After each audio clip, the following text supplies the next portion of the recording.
Then, the fifth chapter. Sannyasa Yoga. Arjuna said, O Ka, you preach renunciation of all activities and resumption of yoga. Please tell me with certainty which of these two is the best.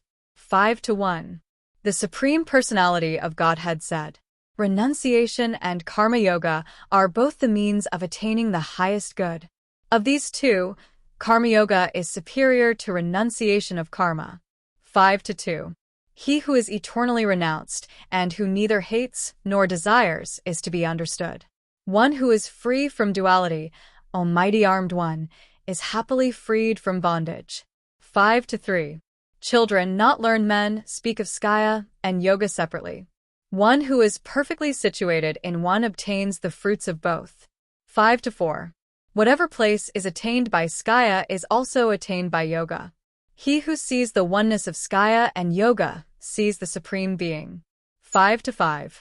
Renunciation, O Mighty Armed One, is the means of attaining suffering without yoga. A sage who is engaged in yoga soon attains the absolute truth. 5-6.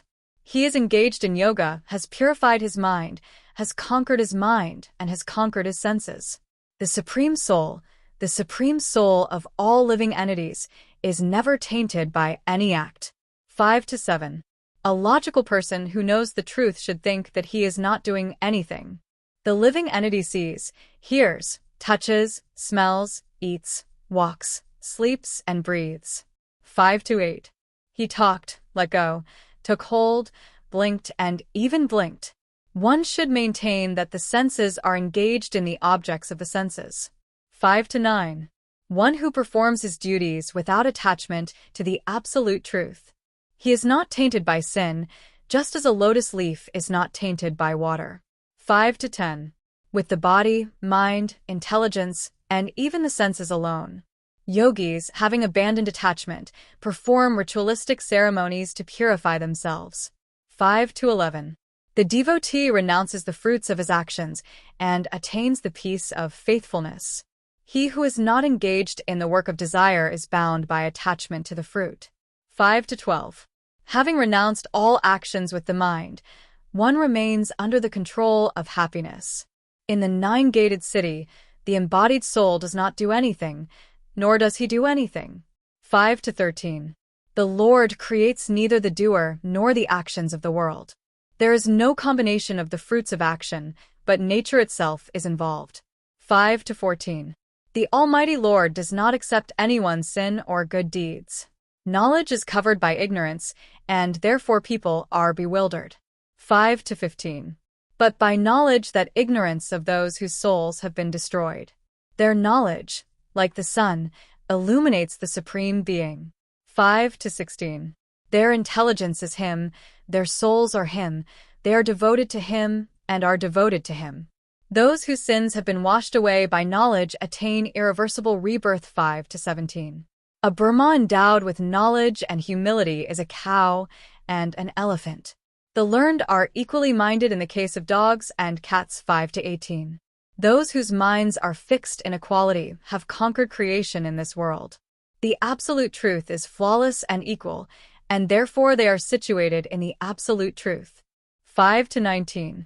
One should not rejoice when one obtains what is pleasing nor be angry when one obtains what is unpleasant. He is steady in intelligence and undiluted and knows the absolute truth and remains fixed in the absolute truth. 5-20. The soul who is not attached to external touches finds happiness in himself. He who is steadfast in the absolute truth attains inexhaustible happiness. 5-21. The pleasures that are born of touch are the sources of pain. They have a beginning and an end, O son of Kunti, and the wise does not enjoy them. 5-22. He who is able to endure in this world is liberated from the previous body. He who is steady in the speed arising from lust and anger is a happy man. 5-23. He who is happy within and comfortable within is also the light within. That yogi attains liberation from the absolute truth and becomes the absolute truth. 5-24. The sages, whose sins have been eradicated, attain the absolute truth. They cut off their duality and controlled their minds, and were devoted to the welfare of all beings. 5-25. They are detached from lust and anger and have controlled their minds. For those who have realized the self, there is transcendental bliss all around. 5 to 26. Touch the outside of the body and the eyes between the eyebrows. Keeping the breathing and inhaling balanced, move within the nostrils. 5 to 27. A sage who has controlled his senses, mind, and intellect is devoted to liberation. He who is devoid of desire, fear, and anger is always liberated. 5 to 28.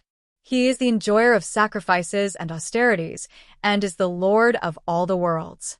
One who knows me as the friend of all living entities attains peace.